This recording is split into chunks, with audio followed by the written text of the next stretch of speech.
মহল্লাবাসী প্রতিবাদ জানাচ্ছি ওয়াকফ বিলের বিপক্ষে।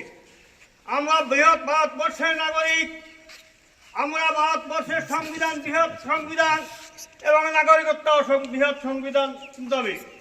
তাই আমরা সরকার যে ওয়াকফ বিল সংশোধনী আনে আমাদের ন্যায্য অধিকারকে, আমাদের ধর্মীয় অধিকারকে, আমাদের মসজিদকে, আমাদের মাদ্রাসাকে, আমাদের মদরখানা, আমাদের খানকা বিভিন্ন ওয়াকফ সম্পত্তিকে হরণ করার জন্য যে চক্রান্ত করছে তার প্রতিবাদে আজ আমরা মুসলমান সমাজ, ভারতবর্ষের হিন্দু সমাজ, দলিত সমাজ, খ্রিস্টান সমাজ, ইসাই সমাজ প্রতিবাদ জানাচ্ছি।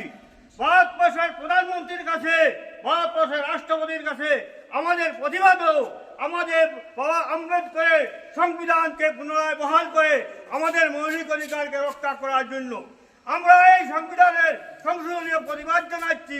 আমরা এই মানব না, মানব না।